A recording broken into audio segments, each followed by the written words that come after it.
저희 교회 반주자 두 분이 다 출타를 하셨어요.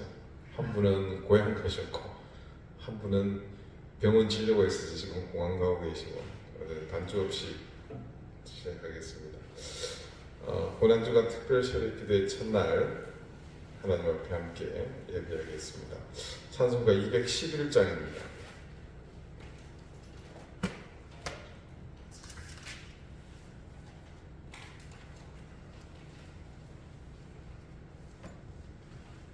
(211장) 함께 찬송하겠습니다.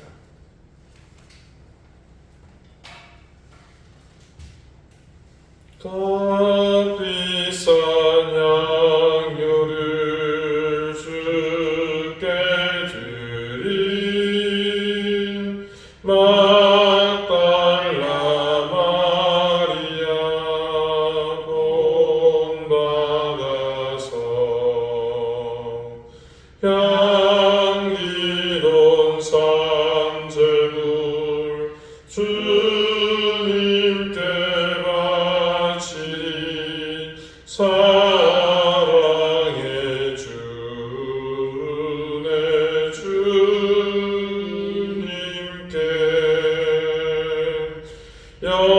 연약한 자에게 힘을 주고 어두운 세상에 빛을 비춰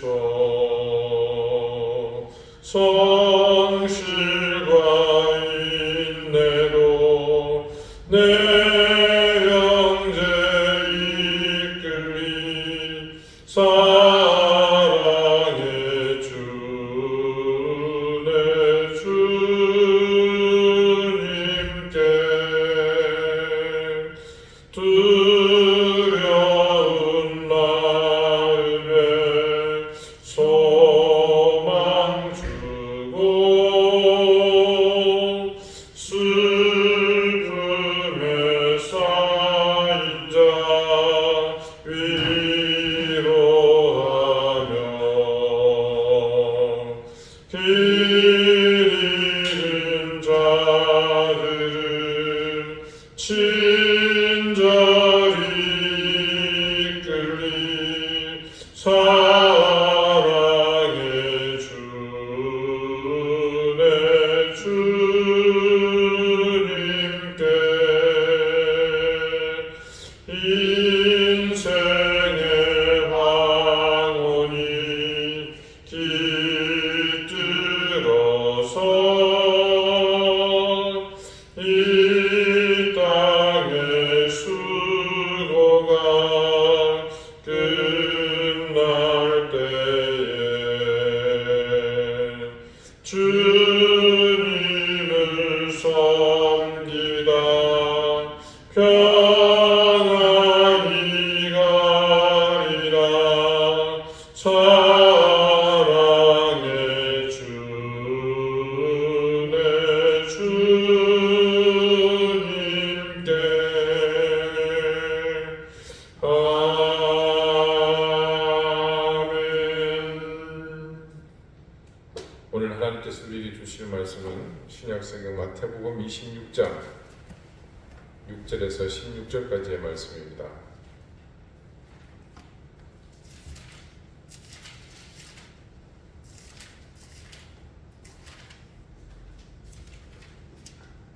신약 45페이지입니다.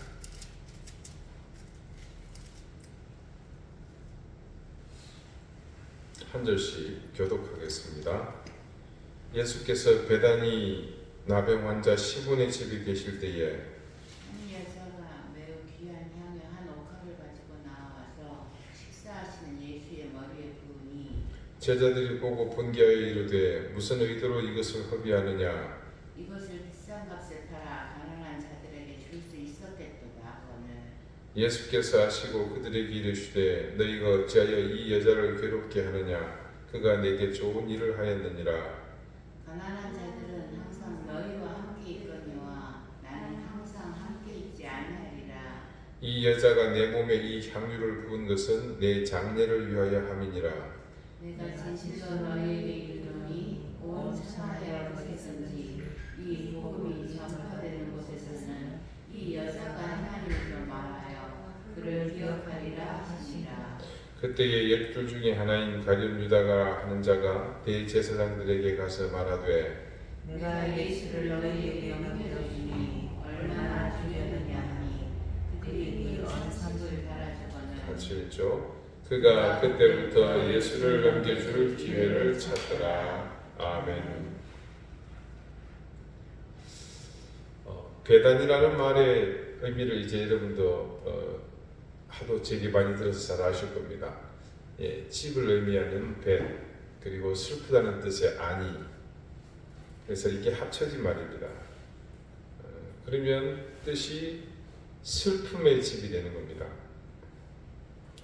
우리말로 치자면 동네 이름이 이제 비촌이 되는 거죠. 애촌. 동네 이름 치고는 참 좋은 이름은 아닌 것 같습니다. 그런데 이런 이름을 써야 할 처지에 있는 그 동네는 도대체 어떤 사연이 있었던 것일까요? 그 사연의 답은 오늘 본문 속에 나오는 인물 가운데 있습니다. 베다니에 살고 있는 사람은 나사로와 시몬입니다. 나사로는 우리가 아는 바와 같이 이미 죽었다가 살아온 경험이 있는 사람입니다. 하지만 나사로가 무슨 병으로 죽었는지 사인에 대해서는 성경은 우리에게 알려주지 않고 있습니다. 그런데 오늘 말씀을 보면 그 나사로의 이웃에 시몬이라는 사람이 살고 있는데 그 시몬은 문둥병자입니다. 한센병자입니다. 이전 성경을 보시면 문둥이 시몬이라는 그 수식어가 함께 이름과 등장했었습니다. 그러니까 시몬이 세 사람이 나오는데요. 예수님의 제자 시몬, 베드로, 두 번째 문둥이 시몬, 그리고 마술사 시몬이 있었습니다. 현대사회도 그렇거니와 예수님이 사셨던 고대사회에서는 더더욱 이 한센병자가 일반 주택지에 산다는 것은 상상도 할 수 없는 일입니다. 고로 이 마을은 한센병자들이 모여 사는 그런 곳이라는 추측이 나오게 됩니다. 그러니 자연 나사로가 무슨 병으로 죽었을 것이다. 이 한센병으로 죽었을 가능성이 상당히 크다는 것이 이 말씀에서 우리에게 알려주는 정황입니다. 이런 사실로 미루어 보건대 동네 이름이 벳아니, 슬픔의 집이라는 말은 상당히 설득력이 있습니다. 그리고 누구보다도 연약한 자들, 소외된 자들과 함께 하시기를 즐겨하시는 우리 주님의 행보를 추정해 보건대 이 베다니를 찾은 기록이 모든 복음서에 기록된 것으로 보아 더욱 분명합니다. 예수님은 여러 차례 예루살렘을 방문하셨습니다. 첫 방문은 아시는 대로 어린아이일 때 미아 실종 신고를 하게 했던 일을 기억하실 겁니다. 그리고 두 번째 방문이 있었고 끝으로 그러니까 죽음을 목전에 두시고 방문하신 것으로 성경은 우리에게 증거하고 있습니다. 공생애를 시작하시기 전 처음을 제외하고 주님은 그때마다 예루살렘의 여관에서 주무셨다는 기록은 따로 없습니다.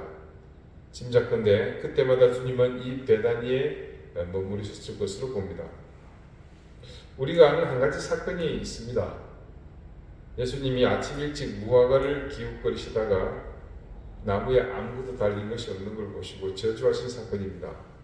그 사건도 역시 바로 이 베다니에서 일어났던 일입니다. 그리고 더 결정적인 사건이 하나가 있는데 그것이 바로 죽은 나사로를 살리시기 위해서 이곳 베다니를 방문하셨던 일입니다. 그만큼 우리 주님께 이 베다니는 남다른 애착과 관심이 있던 동네임에는 틀림없습니다. 오늘 주님께서 십자가에 달려 돌아가시기 위해 예루살렘으로 가시는 도중에 이곳 베다니를 방문하셨습니다. 한센병자 시몬의 집에 들르셔서 그리고 식사를 하십니다. 그런데 그때 오늘 한 여인이 갑자기 와서는 향유가 들어있는 옥합을 깨뜨려 예수님의 머리 위에 부었다, 이렇게 말씀이 우리에게 알려주고 있습니다. 동일한 내용을 증거하는 요한복음은 이 부분을 이렇게 적고 있습니다. 요한복음 12장 3절입니다. 마리아는 지극히 비싼 향유 곧 순전한 나드 한 그릇을 가져다가 예수의 발에 붓고 자기 머리털로 그의 발을 닦으니 향유 냄새가 집에 가득하더라.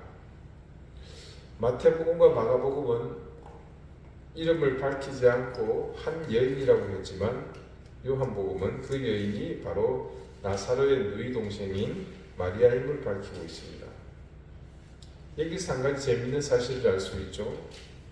오늘 우리가 함께 불렀던 찬송가 첫 줄 가사가 뭡니까? 값비싼 향유를 주께 드린 막달라 마리아라고 가사는 그렇게 전하고 있죠. 그런데 이 가사는 틀린 가사입니다. 또 한 가지, 이 막달라가 창녀였다는 그 주장 또한 근거 없는 가설입니다. 막달라는 가버나움 직전에 있는 어촌입니다. 바닷가 어촌이 아니고 갈릴리 호숫가에 있는 어촌이라고 보시면 되겠습니다. 거기 출신 마리아입니다. 그런데 아무 근거 없이 사실은 이 나사로의 누이였던 마리아를 대신해서 이 여인에게 그런 호칭이 붙여집니다. 요한복음 11장 2절이 이렇게 증가합니다. 이 마리아는 향유를 주께 붓고 머리털로 주의 발을 닦던 자요 병든 나사로는 그의 오랍이더라. 자, 그러면 이 향유를 깨뜨린 사람이 누군지 정확하게 나오죠. 그러니까 막달라 마리아라는 찬송가 가사는 틀린 겁니다. 향유를 깨뜨려 주님께 드린 여인은 이 마리아였고, 물론 막달라 마리아도 살면서 주님께 향유를 깨뜨려 부어드릴 수도 있습니다. 실제로 막달라 마리아가 주님을 장사지 낼 때 천을 감싼 주님의 시신에 바르기 위해 향품을 가져간 기록이 복음서에도 있습니다. 그러나 값비싼 향유를 주님께 드렸다는 이 상징적 사건은 모든 이에게 보편적으로 인식된 사건, 바로 오늘 있었던 사건입니다. 다른 복음서는 예수님께 향유를 부은 여인은 창기라고 기록해 놓고 있습니다. 결과적으로 볼 때 나사로가 이 불가축의 동네에서 병들었다는 것은 한센병에 걸려서 죽었다는 것이 거의 확실하다고 볼 때 이 마리아가 창녀일 가능성은 상당히 큽니다. 그 시대에 여인의 몸으로 병든 오빠를 대신 생계를 이을 방법은 거의 그 방법이 유일했습니다. 그래서 마태와 마가는 마리아의 처지를 생각해서 수식어를 생략하고 단지 한 여인이라고만 기록했을 것으로 추정이 됩니다. 오늘 주님께 부어드린 이 향유는 히말라야산 나드향입니다. 나드라는 식물의 뿌리에서 참새 눈물만큼 채집되는 것이니 이 나무의 희귀성도 희귀성인 거지만 채집하는 양까지 생각해보면 그 가격의 그 상품성이라는 것은 이루 말할 수가 없습니다. 동일한 본문의 마가복음은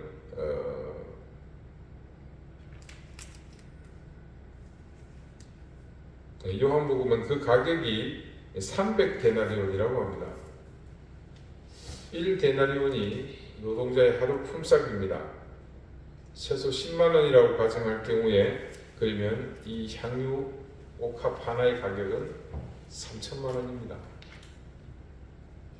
이 향유는 사용하는 용도가 대략 세 가지라고 합니다. 첫 번째는 신혼초야, 그리고 두 번째는 집에 제사장이 방문했을 때, 그리고 마지막은 장사할 때, 장례를 칠 때 사용했다고 합니다. 그런 용도로 볼 때 이 옥합을 깨트리는 것은 이미 그녀가 몸을 파는 직업을 가졌기에 초야에 신랑에게 사용해야 될 그 용도가 없어진 겁니다. 그 향유를 의미있게 사용했다는 해석을 할 수 있습니다. 그러나 좀 더 깊은 의미로 보자면 이 행위는 자신의 순결이 이미 상실되었지만 영혼의 순결을 주님께 드리는 그런 의미를 담아 옥합을 깨뜨린 것으로 보아야 할 것입니다. 자, 이렇게 귀한 의미로 주님께 옥합을 깨뜨려 부어드린 이 여인의 행동에 대해서 요한복음과 마태복음에는 공이 여인의 향유를 주님께 부은 행위를 주님께 비난하는 그런 제자가 있었습니다. 마가복음은 정확히 그 사람이 누구인지 거론하고 있지만 요한복음은 그 실명을 거론하고 있습니다. 바로 가룟 유다입니다. 오늘 말씀 속에 어떤 사람들로 지칭하는 무리가 그 여인의 행동을 비난했습니다. 화를 내어 서로 말했다는 것은 몹시 못마땅히 했다는 것이죠. 비난한 이유를 말씀은 이렇게 증언합니다. 이것을 비싼 값에 팔아 가난한 자들에게 줄 수 있었겠도다 하거늘. 마가복음을 보니 이 향유를 300데나리온 이상에 팔아 가난한 자들에게 줄 수 있었겠도다 하며 그 여자를 책망하는지라. 자, 지금 이 비난은 터무니없는 비난은 아닙니다. 300데나리온, 무려 3천만 원에 해당하는, 좀 더 쉽게 설명해 드리면 노동자 인부 300명이 식사를 넉넉히 할 수 있는 그런 돈이다 보니까 그 일을 대신 했더라면 또 그것으로 생활비에 보탬이 됐다면 더 값어치 있게 쓸 수 있다는 판단을 할 수 있었습니다. 그러나 요한복음은 이런 주장에 대해 다른 증거를 제시합니다. 이렇게 말하면 가난한 자들을 생각함이 아니요 그는 도둑이라 돈꾀를 맞고 거기 넣는 것을 훔쳐가미르라. 아주 원색적 비난을 하고 있는 것을 봅니다. 요한은 누구보다도 주님의 곁에서 그 마지막까지 함께했던 제자입니다. 그런 요한이었기에 누구보다도 이 가룟 유다에 대해서 잘 알고 있었던 것입니다. 더군다나 주님을 종을 사고 팔던 은 30에 팔았던 자이니 그의 생에 대한 기억에서 요한은 주님이 승천하신 이후 기록한 이 복음서에 상세하게 그것을 기록했던 것입니다. 그런 배경을 두고서 그의 말을 추측해 보자면 실은 주님과 사람에 대한 사랑보다는 물질 그 자체에 대한 집착 때문에 습관적으로 반사적으로 그런 계산이 가능했던 것으로 볼 수밖에 없습니다. 물질에 대한 욕망으로 노예가 된 사람은 절대로 주님과 사람을 함께 사랑할 수 없습니다. 그에게는 주님도 다른 제자들도 모두가 자신의 부를 축적하는 도구에 불과했던 것이죠. 사랑의 힘은 상식과 경우를 뛰어넘는 것입니다. 이 여인이 예수님께 행한 이 일은 분명 이치에 어긋나는 무리한 행위라고 할 수도 있습니다. 그러나 만약에 정말로 사랑하는 사람이라면 그 일이 이치에 어긋나고 무리한 행동이라고 말할 수 있겠습니까? 말만 해, 하늘의 별이라도 다 따다 줄게. 자기가 좋아하는 여자에게 그렇게 말하면서 뻥치는 남자에게 이치에 맞지 않는다, 무리한 행동이라고 이야기하지 않습니다. 대신 뭐라고 말합니까? 그렇게 좋으냐? 진짜 사랑하는구나. 그리 말할 것입니다. 오늘 마리아가 주님께 부어서 버렸다고 생각하는 이 사건이 바로 그와 같은 것입니다. 사랑하는 사람, 내게 누구보다도 소중한 사람에게는 낭비할 수 있는 것입니다. 그런데 이 상황에 대해서 주님이 하시는 말씀을 눈여겨보아야 합니다. 가난한 자들을 위해서 뭔가를 하고 싶은 마음은 이해하겠는데 그 일은 너희 주변에 늘 가난한 사람들이 있으니 언제든 할 수 있다. 너희가 하는 말이 전혀 이해되지 않는 것은 아니라는 말입니다. 하지만 주님은 이어서 말씀하십니다. 나는 너희와 항상 함께 있지 아니하리라. 항상 함께 있지 않을 것이다. 무슨 의미겠습니까? 내가 너희를 떠나게 될 것이라는 말입니다. 그래서 내가 떠나게 될 터인데 우리가 아는 예수님이 떠나신다는 것은 무슨 의미입니까? 주님께서 곧 예루살렘에서 체포되고 고난받으시고 십자가에 죽으신다는 말씀입니다. 내가 곧 죽게 되니 지금은 가난한 사람을 생각하는 그 마음보다 곧 죽게 될 나에게 조금 더 집중해 달라는 말씀입니다. 그래서 주님은 앞서서 그 여인의 행위에 대해서 이렇게 말씀하셨습니다. 12절입니다.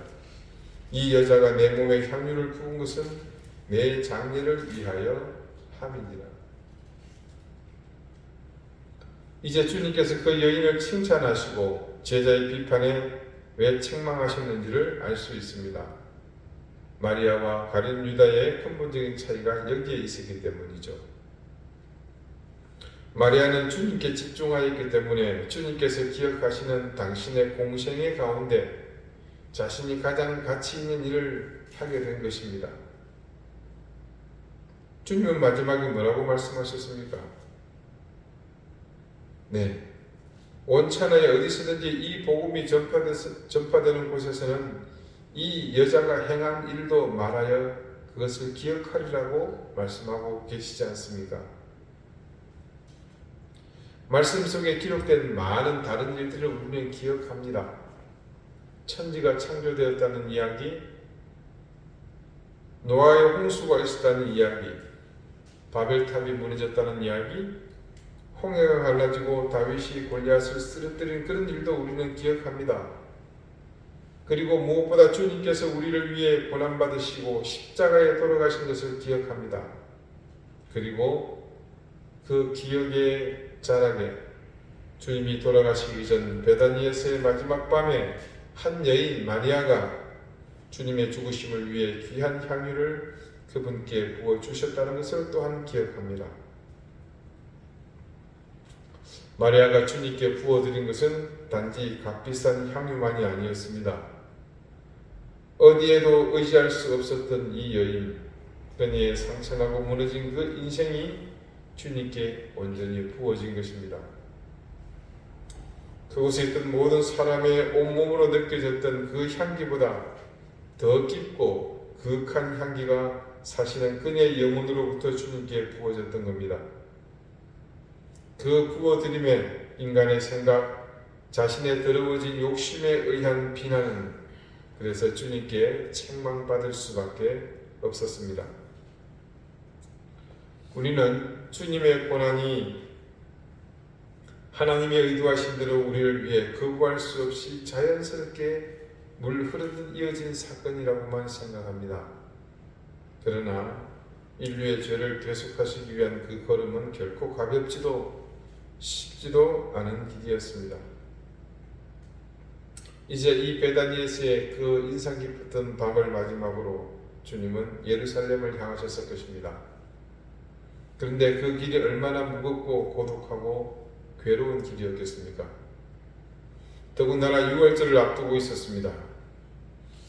유대 지도자들은 어느 누구도 주님께서 그 명절 한가운데 예루살렘에 찾아올 것이라고 생각하지 않았습니다.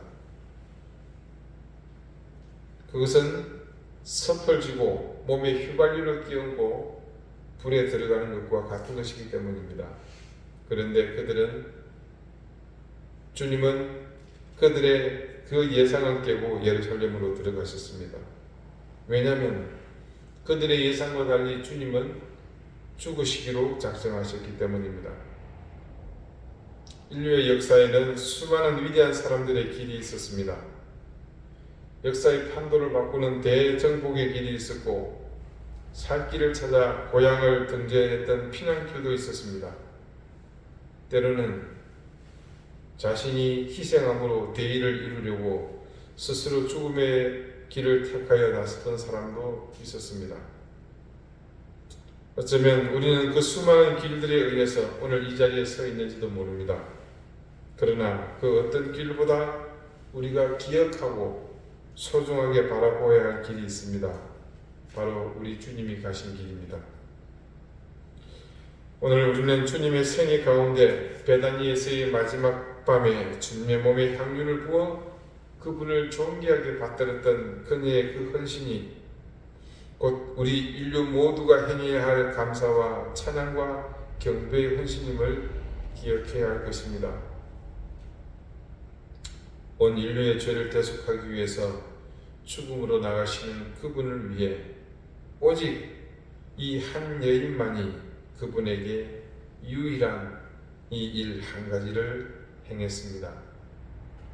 사랑하는 여러분, 주님을 사랑하는 것이 우리의 생각, 우리의 계산, 우리의 지식, 우리의 이해관계의 기초에서는 안 됩니다.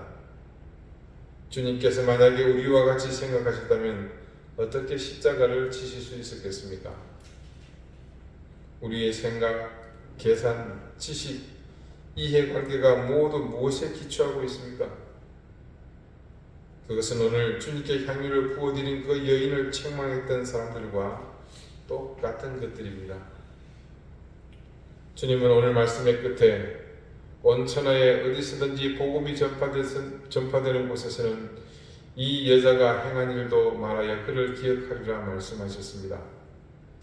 왜 이 일이 기억되어야 할 일인지 이제 우리는 잘 압니다. 그러므로 이제 우리에게는 주님께서 기억하라 말씀하실 일이 무엇일지, 우리의 삶이 가장 향기로운 향유가 되는, 그래서 그분께 언제든 부어드릴 수 있는 그런 삶을 살아야겠습니다. 기도드리시겠습니다. 우리를 위해 고난 십자가를 기꺼이 짊어지신 주님, 그는 주님의 발 앞에 엎드려 자신의 모든 것을 쏟아부은 마리아의 아름다운 모습을 기억합니다. 주님의 사랑은 우리를 위해 무조건적으로 모든 것을 쏟아주시는 사랑이었는데 저희는 여태껏 우리의 삶이 우선하였기에 주님을 향한 마음은 그 삶의 한계를 넘어서지 못했습니다. 오늘 지키고 상한 한 여인이 주님께 드렸던 그 사랑의 헌신을 이제 우리가 감당하기를 원합니다. 우리의 삶이 주님께 기억될 그런 향기로운 향유와 같은 삶이 되게 하시고, 그리하여 어떤 것보다 우선하여 주님을 향해 우리가 부어드리는 그런 삶을 살 수 있도록 인도해 주십시오. 이 고난주간을 시작하는 오늘 하나님 주신 이 말씀을 기억하며 향유와 같은 삶을 살기 위해 애쓰는 우리 모두의 삶을 주님께서 이끌어 주시고 응원해 주십시오. 예수 그리스도 이름으로 기도드립니다. 아멘. 이 시간 우리 다 함께 주님 앞에 같은 마음으로 기도했으면 좋겠습니다.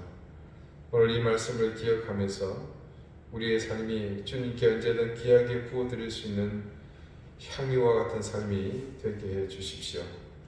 주님의 고난의 길을 늘 기억하며 잊지 않는 저희가 되게 하시고, 하나님 앞에 언제든 부끄럽지 않도록 이 주의 고난에 동참하여 그 길 가운데 주신 은혜를 누리도록 인도해 주십시오. 이 나라와 민족을 불쌍히 여겨 주십시오. 진영간 또 개파간 이렇게 분열된 이 나라, 내전이 일어나도 전혀 문제가 되지 않을 것 같은 이 상황을 주님께서 속히 깨뜨려 주시고, 끊임없이 분열을 통해서 자기 이익을 누리는 자들이 이제는 이 땅에서 설 곳이 없게 해달라고 기도합시다.